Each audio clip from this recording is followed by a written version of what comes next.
Comrades, welcome to another edition of Redline TV. We are hot on the heels of the Rutherglen by-election, a seismic victory. Sarwar and Starmer are claiming in Scotland and around the UK. A logjam has been broken, apparently. The SNP are in terminal decline. We're going to caution some of those optimistic words and get, as usual, a more forensic, if we are to use Brother Starmer's own words, analysis of what's actually going on in Scottish politics. And as always, we're joined by Jackie Walker, and I'm really delighted to have Matt Kerr with us, who is a Labour councillor in Glasgow and also the Morning Star's Scottish correspondent, so studies these issues very closely. So Matt, if we're to open up with you, what do we make of this result? It's been claimed as a very big result, and not only a big result statistically in terms of the margin of victory for the Labour Party, but also as an emblematic victory, a powerfully symbolic victory for the return, I guess, as Sarwar was claiming, of the Scottish Labour Party. What do you make of those claims?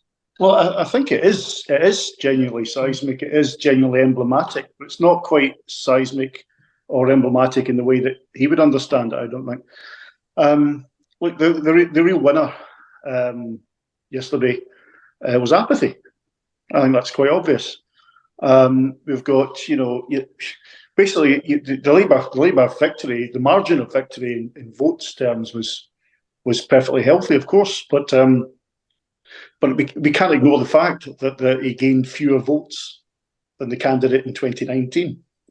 The real story is quite clear to me, is that frankly it looked like the Tory votes switched to Labour tactically or stayed at home. I guess there'd be a combination of those two, because there are a lot of scunnered Tory voters out there. But actually, the people who are most scunnered out there are the SNP voters. There's a lot of people out there who have been backing SNP now for the last decade or so, who are now seeing no strategy coming from the leadership, no leadership, in fact, on how to take forward their core aim of independence. So the SNP for years now has been able to rely on every time there's particularly at general elections, they've been able to say, one more push, folks, rally round us, we can deliver independence. And it's becoming clearer and clearer, I think, to many people who absolutely sincerely believe in independence, that's not working, and they're being taken for a ride. So as I said in an article I wrote the other day, I think that is wearing thin with a lot of genuine supporters of independence for whom that means the world to them. They are not seeing any progress being made on that, and I think they're starting to think, well, we might be getting taken for a ride the way Labour voters were for a long time. There's an old story, again, I mentioned this in an article the other day. Peter Mandelson infamously said, that the left and working class have nowhere else to go when he was reaching out to the right. And I can't help but think that that's actually, the SNP have mirrored that strategy in Scotland in recent years. They've basically said to people who sincerely support independence, you have nowhere else to go. You have to back us. We are the only vehicle that can deliver this for you. But increasingly, people are saying that it's not delivering independence or indeed anything else. So I think people are getting a bit fed up. So I think that had a lot to do with people staying at home. Yeah, and the turnout, just to confirm for viewers, Matt, I think it was around 37%. So we're not talking about, as you say, the margin of victory was very wide, but we're not talking about a mobilisation of enthusiasm and public support behind a Labour Party programme. Jackie, can I ask you, because we were having a wee chat just before, and myself and Matt have often, and people in the socialist left up here are often having to address what we might describe as illusions, political illusions in the SNP. They have been very good on rhetorical flourishes to the left of the Labour Party, far less effective than actually delivering on things like health and education, poverty reduction, inequalities. Jackie, is there still, to this day, illusions in the SNP and who they are and what they deliver down south, would you say? I think there definitely is. And I think if you look at it, and it's a kind of question I wanted to ask as well. because, I mean, all taken what you said about the SNP, but still prescriptions are free, universities are free, and you're not paying for your care homes. Now, what I don't get is why on earth anybody in Scotland would vote for a party who might well reverse those advantages as far as I can see them. And they're real advantages. And for me, I suppose as well, the fact that you've got those, doesn't that have anything to do with your positioning with the SNP as your governing party? Well, Matt, I'll leave this to you, but some of those reforms predate the SNP government, of course. I mean, interestingly, obviously before the SNP came in, there was a Labour coalition, and interestingly at that time, it was the Liberal part of it, that coalition, who twisted the arm of the then First Minister to get free personal care. People still do pay for care homes, unfortunately. That's still a thing, and people are still being taken to the cleaners by the private sector on that, unfortunately. In terms of free prescriptions, I mean, Labour got itself in a hell of a pickle on that one. Things like free prescriptions and so-called abandoning tuition fees up here. Two things on that, I think. Firstly, tuition fees were never implemented in Scotland, actually, anyway. There was supposed to be a graduate endowment, which was actually never come into place. So nobody in Scotland has ever paid a tuition fee in living memory. But nonetheless, it was a very good and eye-catching policy. But how was it paid for? Well, it was paid for by cutting bursaries to low-paid students or low-income students. It was paid for by cutting literally hundreds of thousands of college places as well, which disproportionately affect working-class people. That's not to say I oppose, or I don't know many people on the left who would oppose free tuition, but it's the smoke and mirrors around some of these things that is the issue. So it's done huge damage actually to working class people, bizarrely. A policy that should help hasn't really when you look at the wider picture, frustratingly, because they haven't thought about how to fund it. Similarly with free prescriptions, when that was being brought in, with my councillor hat on, I was sitting on the board of Greater Glasgow and Clyde Health Board, and that was being brought in. We were told on the board that it would cost us £90 million a year to implement, which in grand scheme of things in that board isn't necessarily a huge sum. It might be huge to us, but it's not necessarily huge in its budget. But nonetheless, that was expected to be found from within existing budgets. So other things were cut to pay for it. There wasn't any additional money that came in to do it. And again, that's not to say I'm against free prescriptions, but I think if you're going to institute these policies, if you're going to pursue them, then you need to actually have a conversation with the public and say, well, these are good things, let's do these good things, how are we going to pay for them? And that conversation's never taken place. And that's largely why local government is on its knees. And things like colleges and universities are now reaching crisis point as well, because none of these things were really thought through. So can I just ask one more question on that then? And I think, from my perspective, I'm asking the same question in England as well. Why should anybody, though, however, turn towards Scottish Labour, which is basically the Labour Party? Why would voters, what's the incentive to vote Labour in Scotland?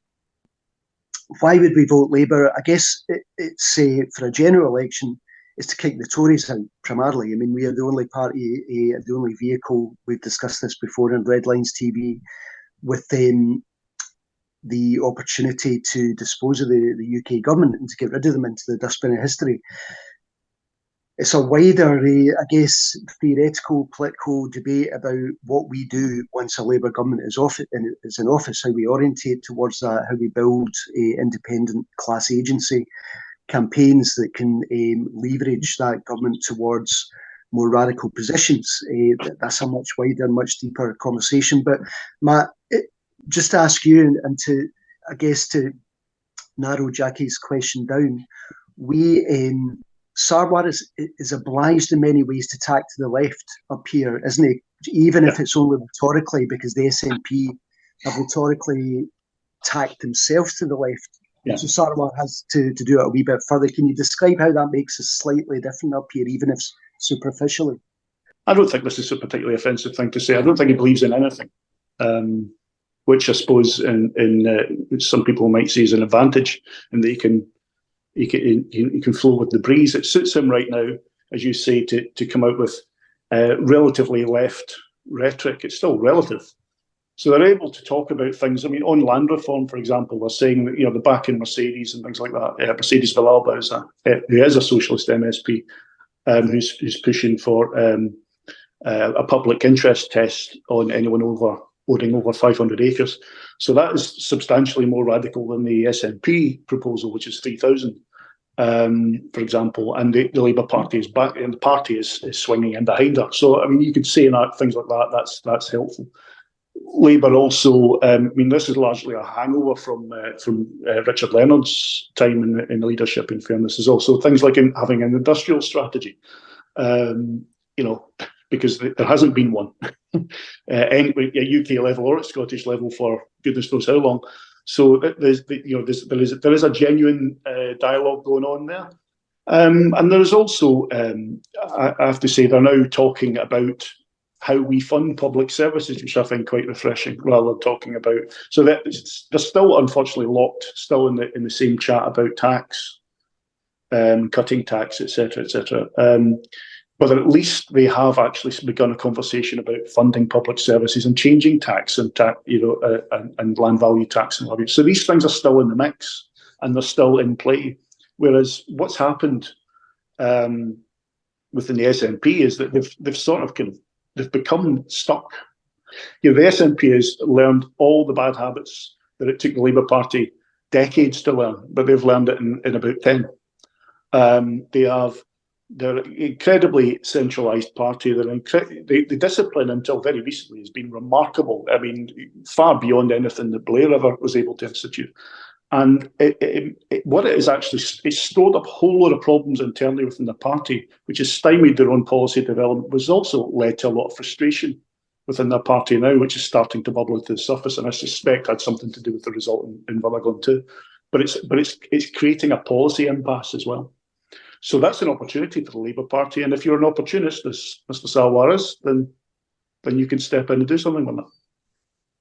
Can I then say, does this seems to suggest to me that just like in England, what you've got is, even if Labour wins X amount of seats, and that I think is still a question in Scotland from what the figures actually say in reality. Labour support in Scotland would actually be very shallow. And of course, coming in as a government, when you're always going to take knocks, you need more than shallow support to get you through. Yep. So, I mean, am I right in that kind of analysis? I guess there's two things. One, that the electoral arithmetic is still not particularly favourable towards the Labour Party. As we know, that Rutherglen was not a safe SNP seat. The Labour Party won it in 2017 under Corbyn. It's been back and forward. The most recent, Matt may have something more up to date, but the most recent polling has the SNP still 11 points ahead of the Labour Party.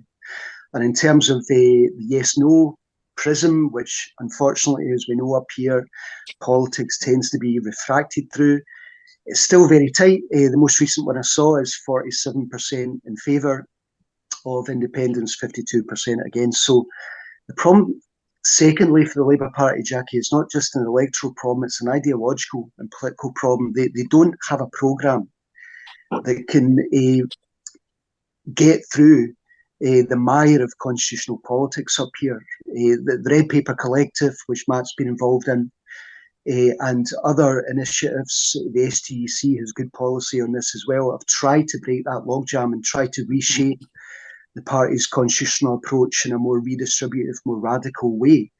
But Salwar, I think you'd agree, Matt, has been quite resistant to that. And as you say, the programme has really been about trying to cleave off unionist votes on the right rather than win back Labour Party votes to the left. I think that's absolutely spot on, Mike. And I think that's the fundamental flaw in the strategy. There are some seats, and to some extent, that has happened, I think, in Rutherglen. I mean, there's always been never quite enough to win it, but there's always been a decent Tory vote in Rutherglen. And that has been historically willing to tactically vote Labour. And the calculation has been essentially largely because it's built on how Ian Murray, our own, up until yesterday, our only MP, and how Jackie Baillie have managed to hang on to their constituencies. And frankly, they have, in their constituencies, they've seen that they can hang on to those positions if they reach out in that direction. That may well work for them. The problem is it doesn't work in huge swathes of the country, where in 2015, what used to be the absolute core of the Labour Party, but the equivalences with the Red Wall, I think, haven't really been looked into enough, in my view. I think, in a weird way, Scottish Labour sort of led the way. People should have paid more attention, unfortunately.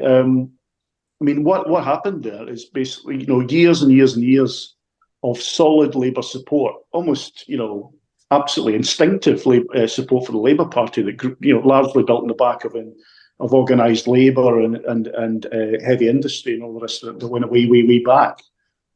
People started to, it goes back to what I said earlier on about Peter Mandelson. You had leadership of the Labour Party over the last 20 years, which is essentially, with the notable exception of Mr Corbyn, of course, that essentially said, well, what we need to do is reach out to the middle class and the working class have got nowhere else to go. Well, what happened in Scotland is people started to realise, well, we do have someone else to go. We can vote SNP.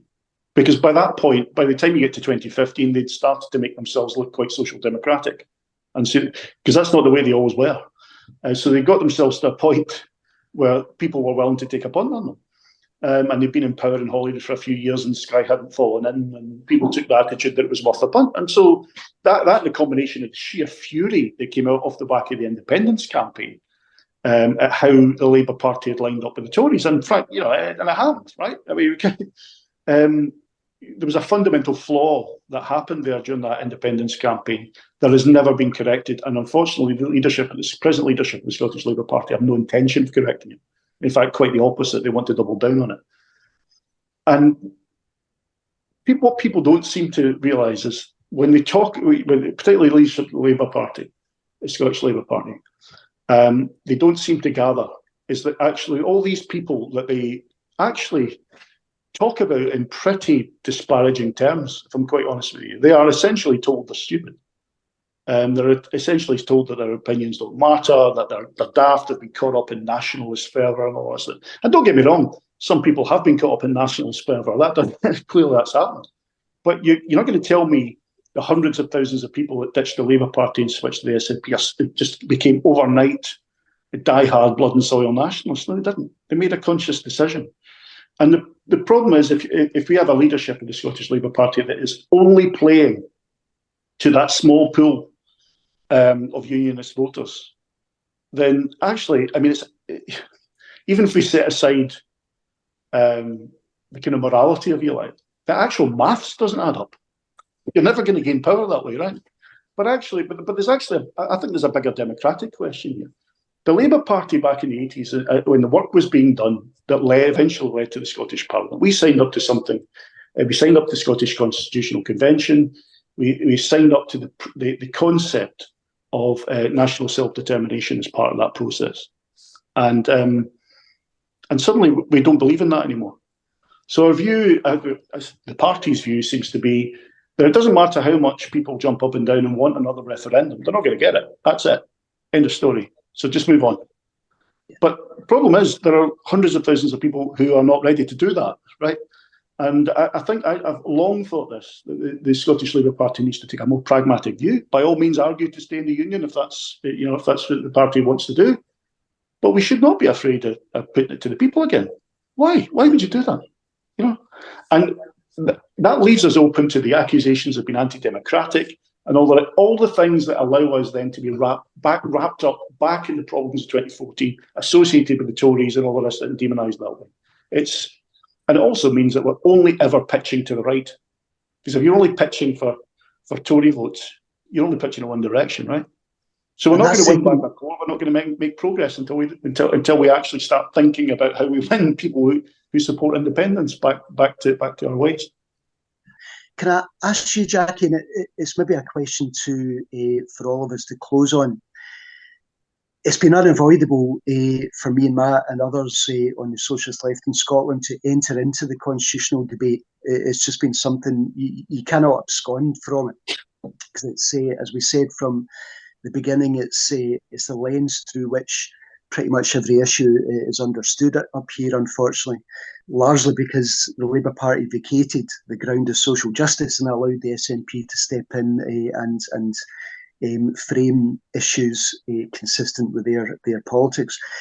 Does the Constitution ever get spoken of consistently down south as one vehicle for radical politics, Jackie, or is it just not spoken about? Is it just not addressed in at all in the way that we address it up here, or attempt to? I really don't think it is. I don't think it's really addressed. I mean, I think about it, but I think about it because I come up to Scotland about 4 or 6 times a year, and I'm afraid I've got to the point where if I was in Scotland, I'd definitely be voting for independence, but that's for another show perhaps. But I think in terms of England and the way that we think about politics, I mean, we're becoming such a little nation politics, aren't we? I mean, it started off in terms of the withdrawal, in terms of Brexit, and actually all that flag shagging of Starmer has just made the Labour Party into the same ridiculous sort of, we're still a great country by ourselves. And I mean, even though they call it Britain, really they mean England. And we all know that. And you can see that coming through as well in the way, I don't know if you noticed this week, they were talking about Ireland. And Starmer was saying there's no way that we're going to be even thinking about a unified Ireland. I mean, what right does he think he has to say that?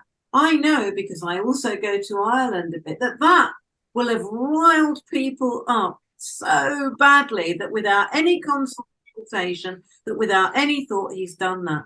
And I'm afraid Starmer's faction is a faction of little Englanders that kind of matches in a way that rightward sway of the way that the Labour Party has gone.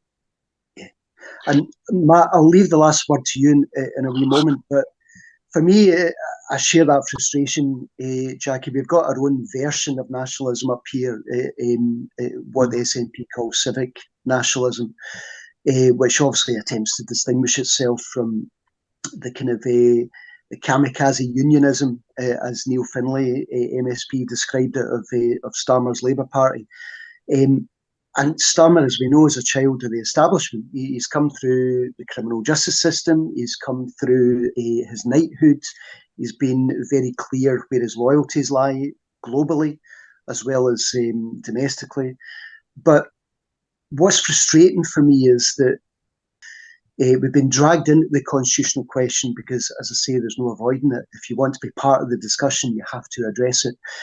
And I have learned, and I wonder what you make of this, Matt, in terms of where we go from here after Rutherglen. Will the Rutherglen victory give Starmer a wee boost in confidence and he'll begin to address these things, or do you think he is stuck in the same old groove? Well, that's an interesting turn of phrase you used there, a bit of boost in confidence, because I think that Starmer's behaviour, both in policy terms, and in terms of how he treats his fellow party members, particularly those of us on the left, all comes from a position of a lack of confidence, a position of weakness. I think that even in the Blair years, where clearly people like you and I were not particularly aligned with Blair's brand of Labour politics, but I don't remember purges on this scale going on, or these sorts of attacks going on. It's unprecedented, Matt. Yeah, absolutely beyond belief, to be honest with you, and it's totally over the top. That's a given. But it's interesting. I think that is, Blair was a man who, it'd be fair to say, doesn't lack confidence. But that's not the case with Starmer. That's why he's constantly shifting ground. That's why he doesn't know what he's going to say on any given policy from one day to the next, because it shifts regularly. And he lies in the way that most people breathe, to be honest with you, and it's so obvious to everyone. even those that are not particularly interested or involved in politics, that it's just there with them all the time. So I strongly suspect that yes, he'll look at the result that's come from Rutherglen, and he'll draw all the wrong conclusions. And that's to say, and unfortunately, I fear that a lot of people, other people will too. They'll look at it and think we must be in the right path. We're on the road to victory, isn't it great? Rather than looking at it in a more dispassionate way and saying, actually, there's a crisis of democracy here. People aren't being given very little choice. And can I just finish on, and I promise to end, Mike. I mentioned this in a wee article the other day. That constituency happened to be the very first constituency that Keir Hardie ever stood in. He came last. He got 617 votes. And the Liberals were returned again in a by-election in that constituency. They'd held on to it forever. And Liberals and the Tories were miles ahead of Keir Hardie. And it seems to me that there was a lesson should be learned from that by-election. That was to say, people were given, basically, there's a person there standing there for radical change, talking about an end to landlordism, talking about shorter working week, talking about solving issues of unemployment and education, all things that are absolutely relevant today. And he was marginalised, and people were left with a choice between Tweedledee and Tweedledum. And the Liberal was elected. But within 30, 40 years, that Liberal Party was a rump. And the person who got 617 votes that day was part of, 30, 40 years on he was gone, but the party he represented was in power. Now, it seems to me that if we don't learn those lessons of history, then the Labour Party could go exactly the same way the Liberal Party. It needs to start understanding that you cannot rely on other parties just falling over every 15 or 20 years in order to gain office. You need to give some people some hope, something to believe in, and something to get excited about. And that's what we have, those of us still in the party, have to keep fighting for. Thanks, Matt. I think this is the great problem we face with the kind of electoralism that dominates the Labour Party. They mistake parliamentary success or success in any elections with ideological inroads. They're not making any ideological inroads. They're not shifting the ground up here. As you say, they've been blessed with two governments who are in freefall and are, reaping some of the electoral dividends. Jackie, Matt, it's been a pleasure. We'll see how things unfold over the next weeks and months in Scotland. Good to speak to you both. Thank you. A pleasure. Bye. Thank you.